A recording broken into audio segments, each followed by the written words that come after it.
forgiven because you were forsaken. I'm accepted. You were condemned.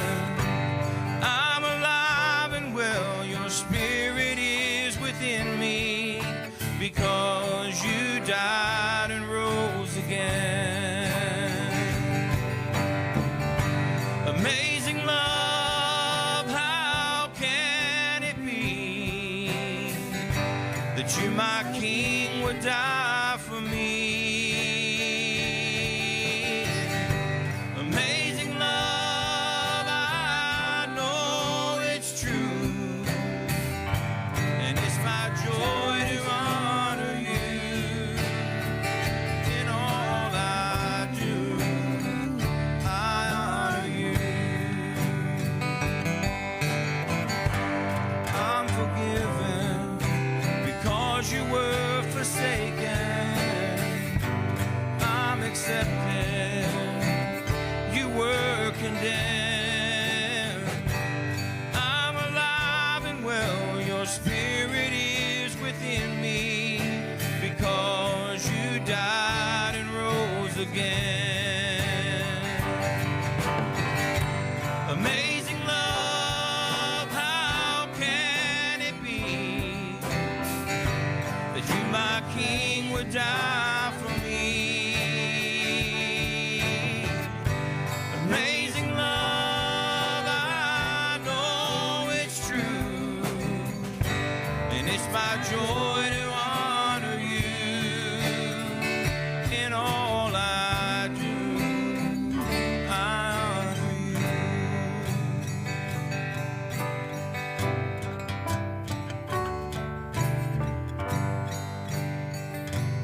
Jesus, you are my King.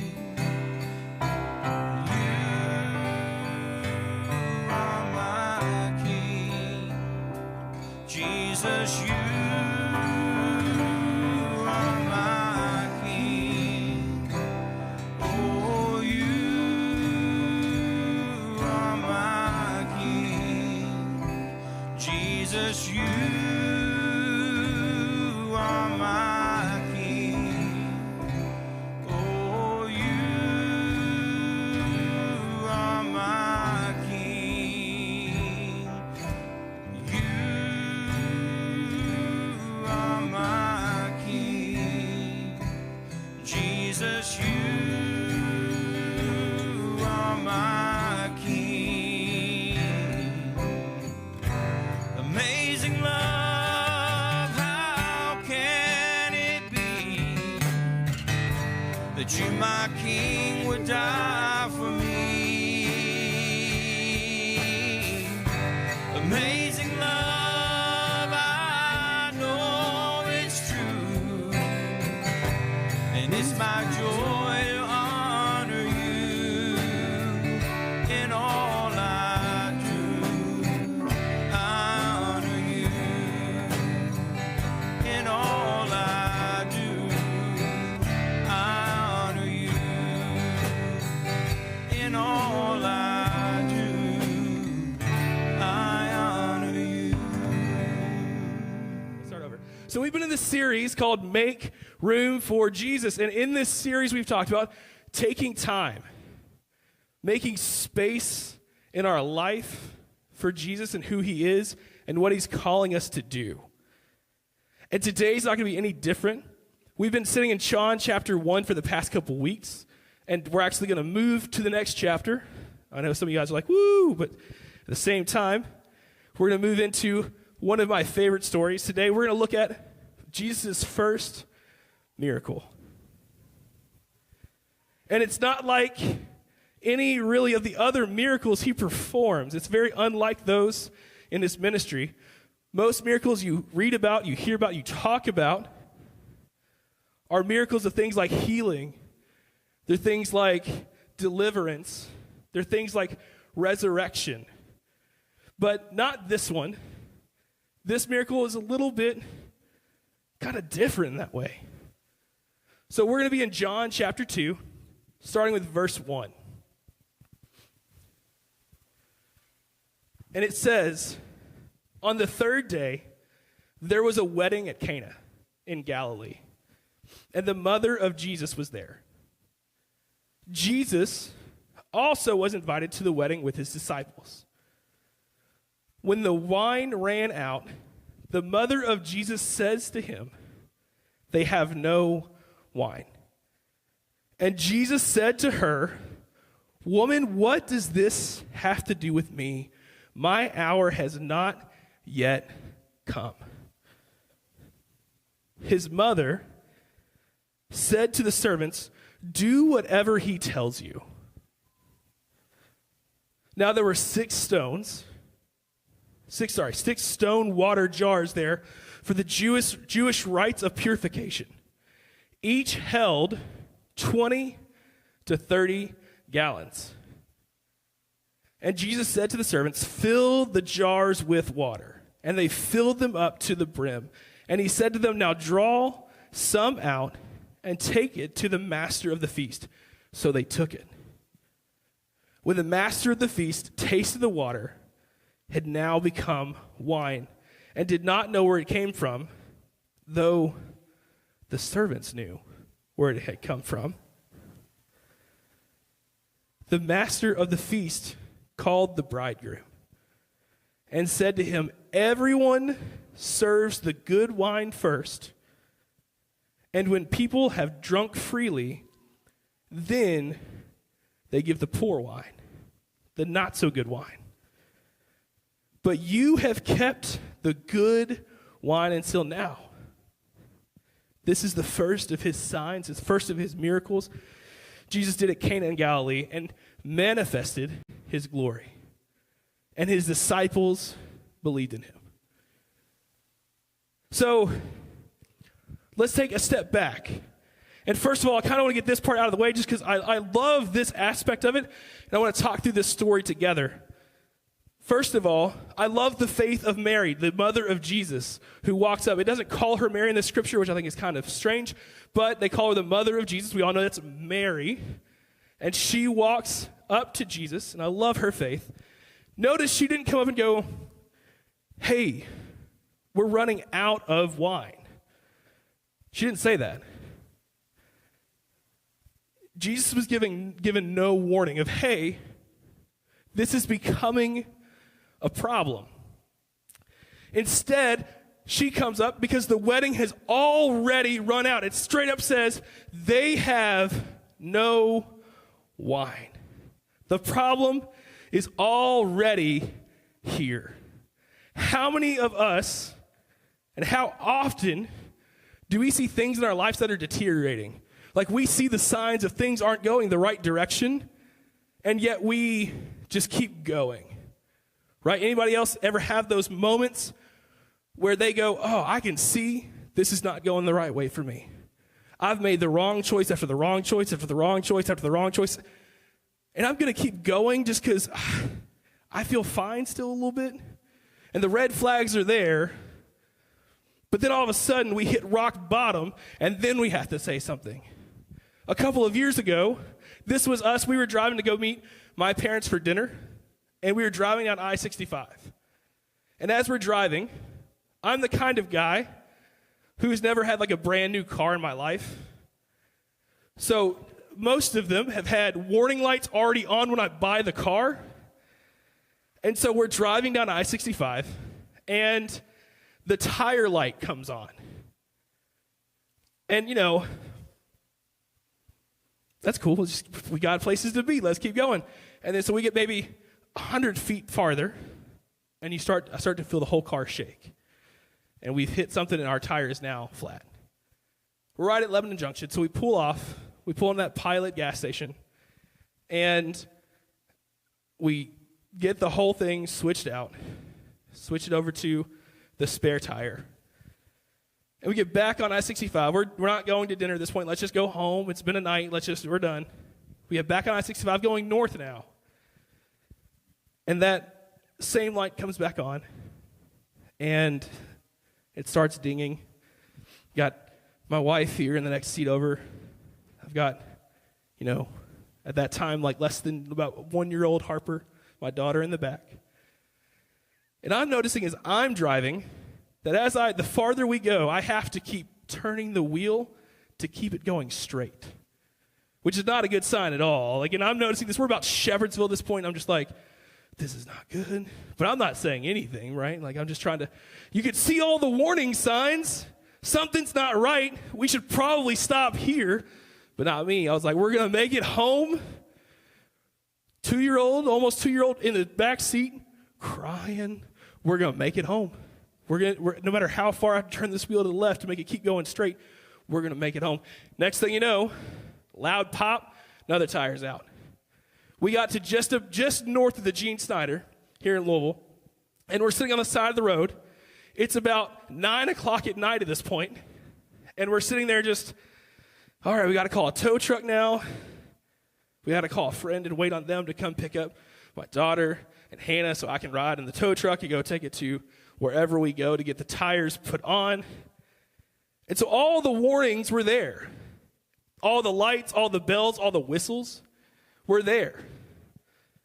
But I didn't stop until we hit the place where we couldn't go any farther.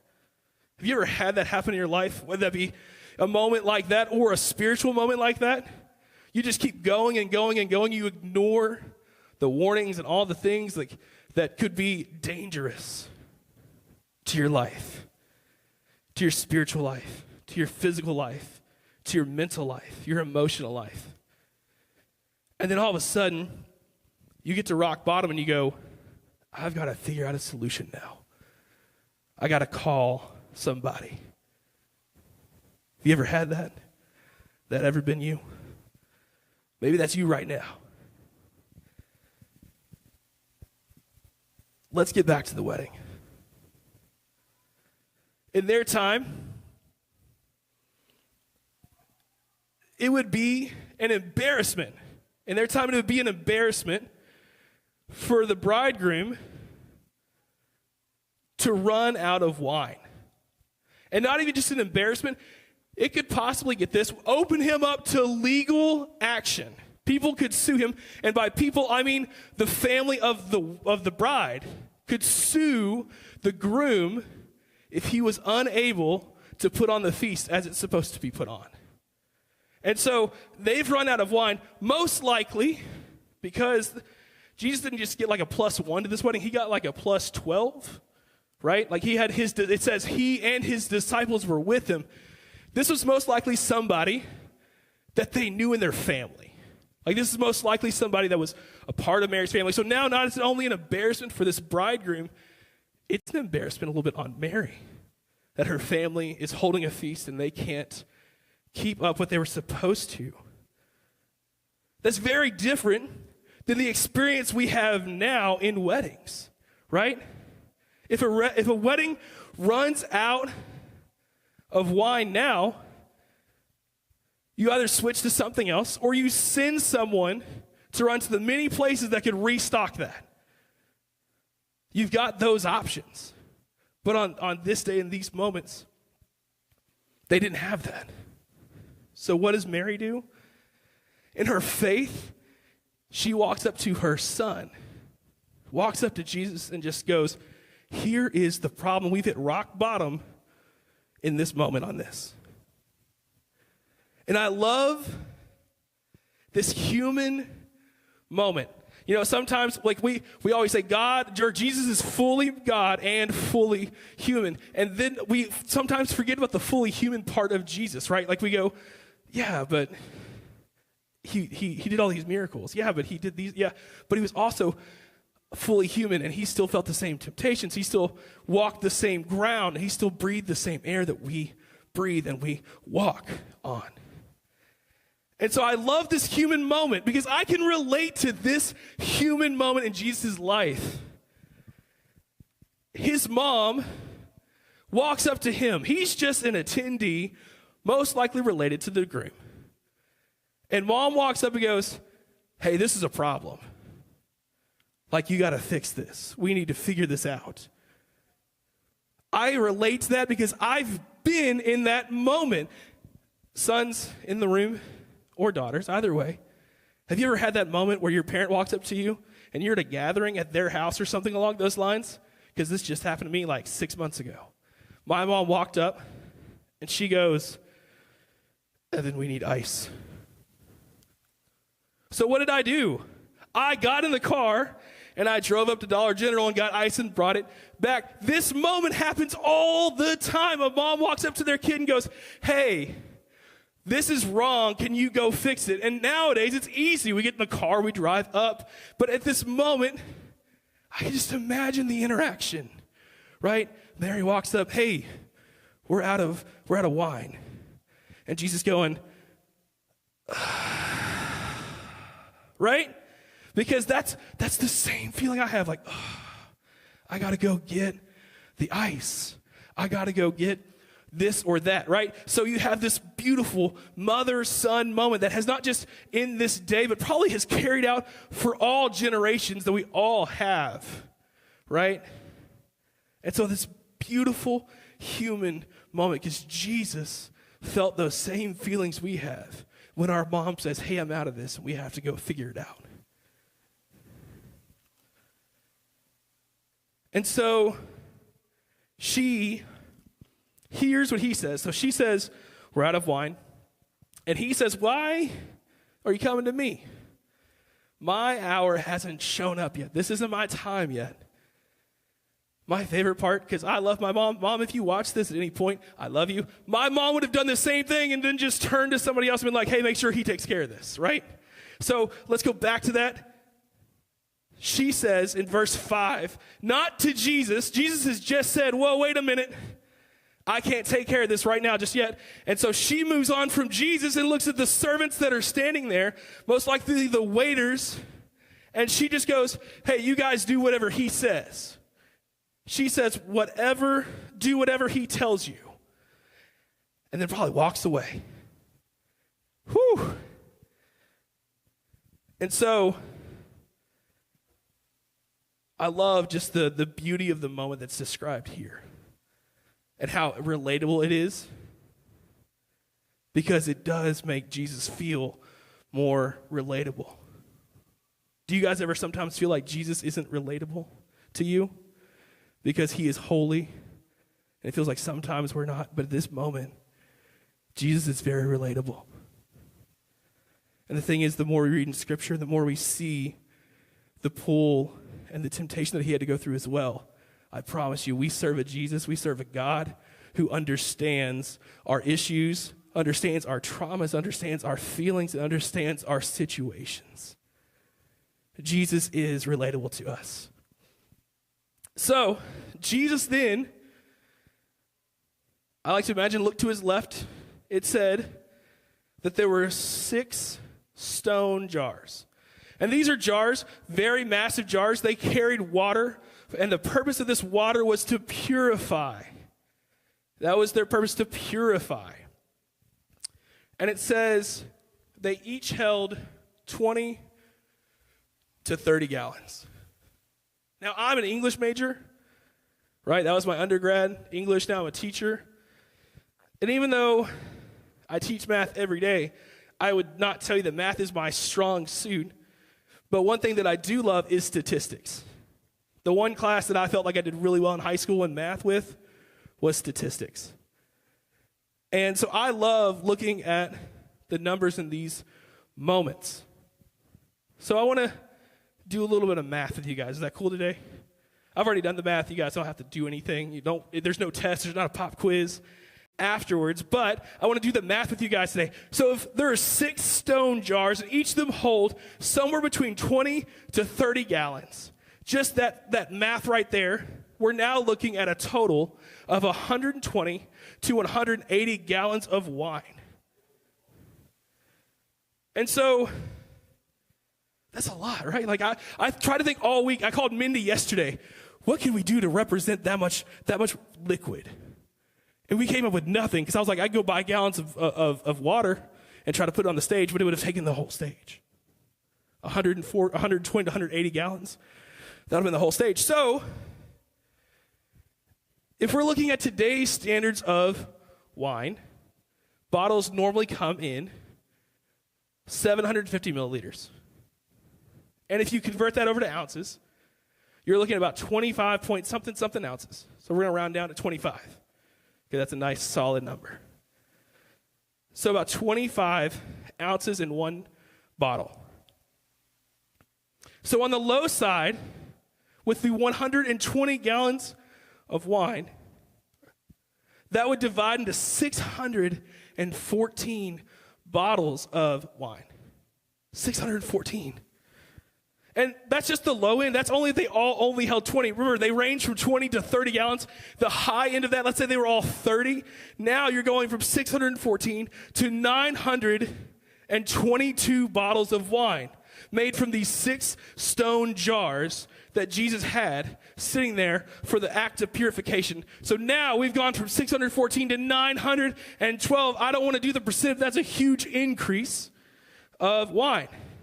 So to go from 0 to that is a lot. I asked our best friends this week. They got married just a few years ago, and they had about 150 people attend their wedding. And I said, hey, how many bottles of wine did you guys buy for your wedding? Because they didn't run out, and they only bought 50. Jesus just made somewhere between 614 to 922 bottles of wine. And the reason why that is so important, because I promise you it is, the reason why it's important is because this moment, just like we talked about at the beginning of this message, this moment was not a miracle of healing. It was not a miracle of deliverance. It was not somebody is dead and they need to come back to life. This miracle is kind of mundane. No one's dying over this. At most, someone's getting sued over it. At most. So it's not even out of full life or death necessity. But yet Jesus still acted in a major, major way to a minor situation. Jesus still came and moved in abundance even when something wasn't crazy on the line. And the reason why that's important is because often we hit rock bottom before we say, Jesus, we need help. Or we wait till we get to the top of the mountain before we say, thank you, Jesus. Next week, 1 week from today, the Eagles versus the Chiefs. Sorry, I know we got some Cincinnati people in the room. I'm sorry. But that's who we got. And you're going to hear on not every interview, but most interviews you're going to hear, I just want to thank Jesus for this moment. We've hit the mountaintop. I just want to thank Jesus for this moment. But this moment wasn't life or death. It wasn't mountain or valley.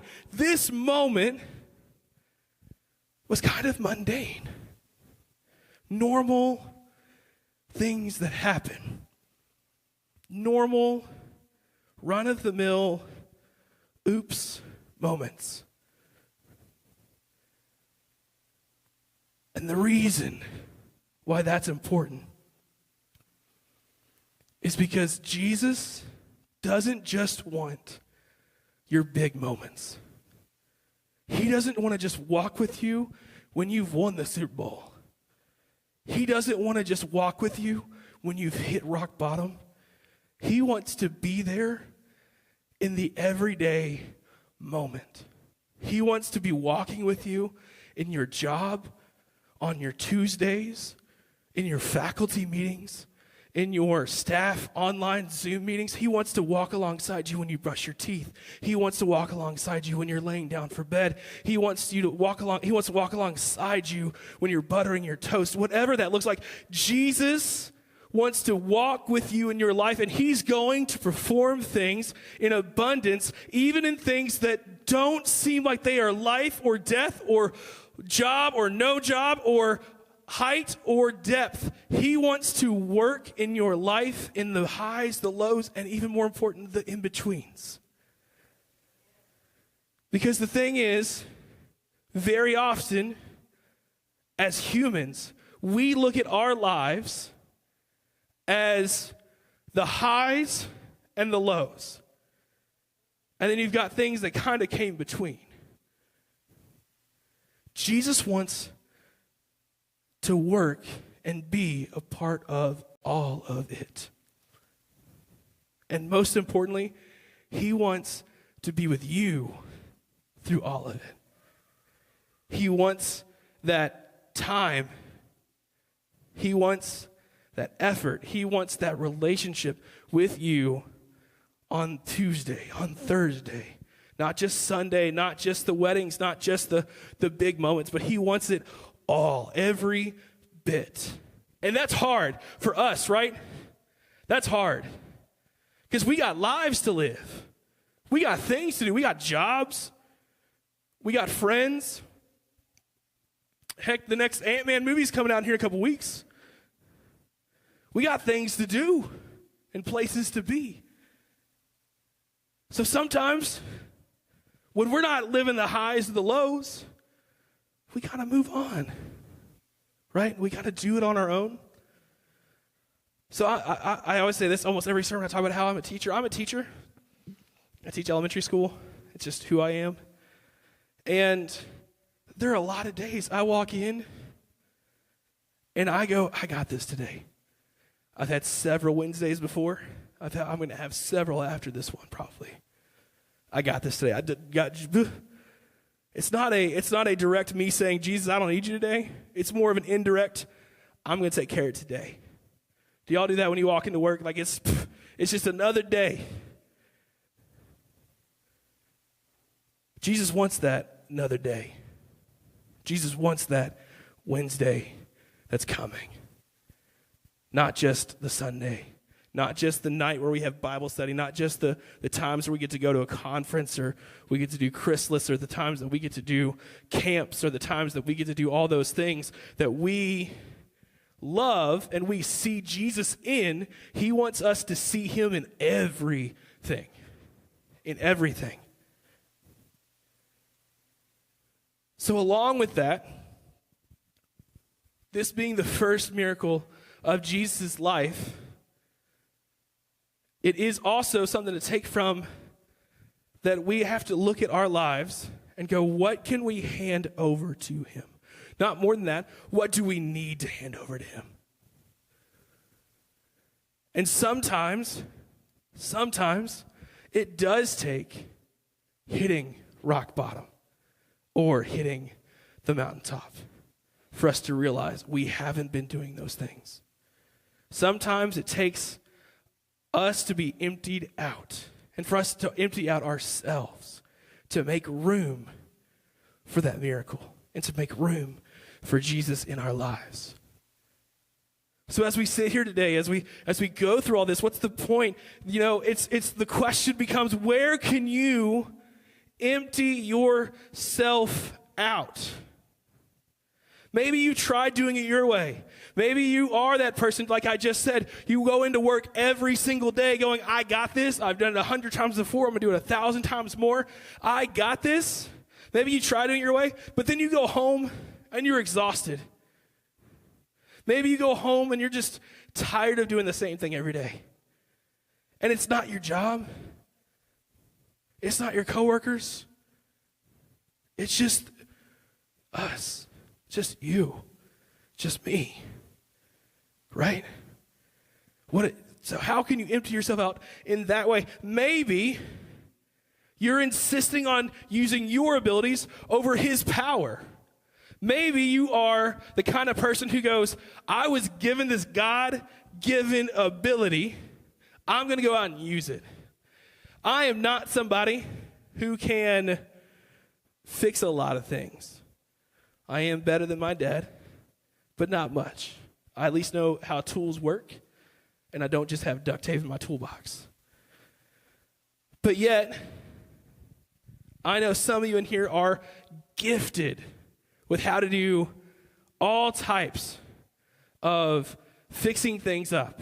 I come into church all the time. Mindy's done something almost every single time I walk in where I go, I never would have thought of that in a million years.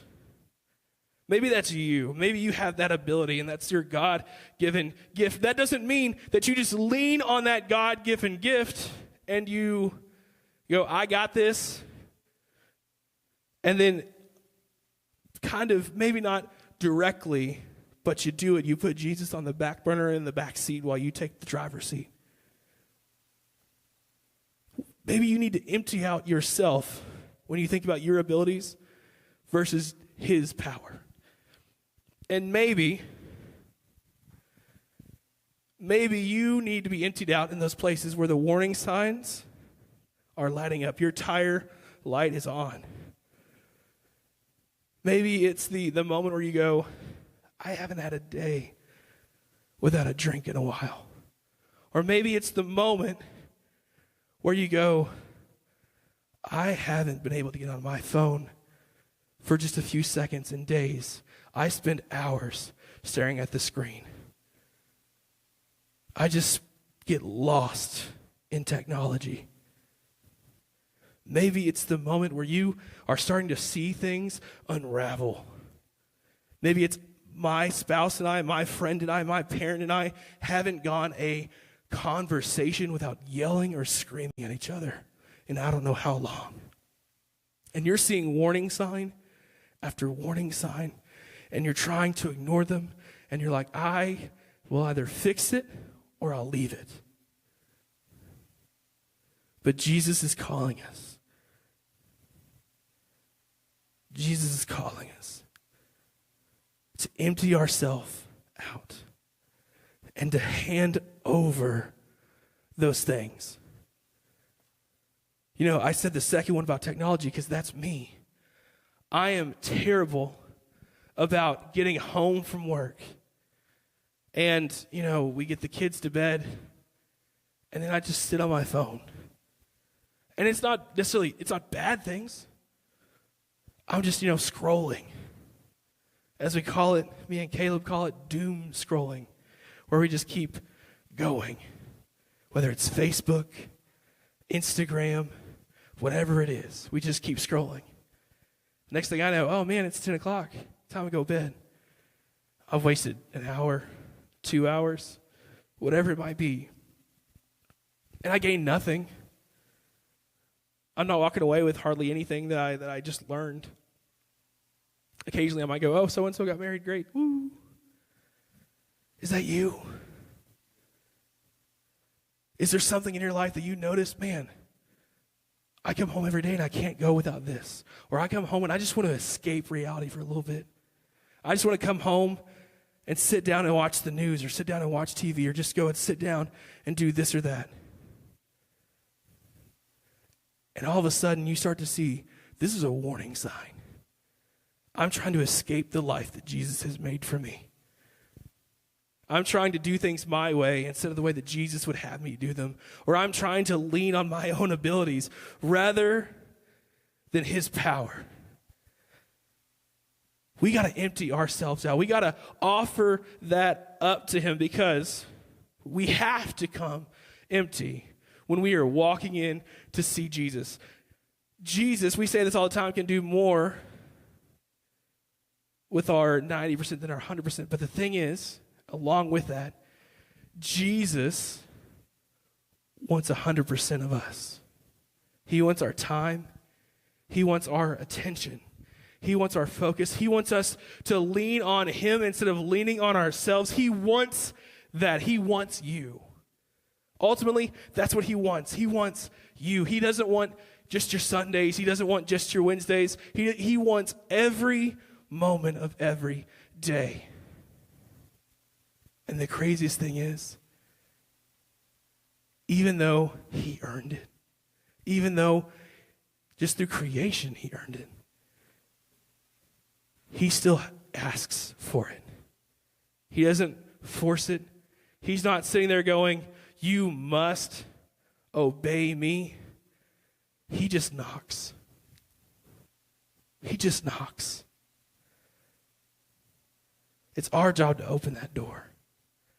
It's our job to sit at his feet and to hand over the things in our lives that aren't going the right way. He wants everything. He does want to perform those big resurrection, death to life, was buried, and now I'm walking. He wants to perform those miracles.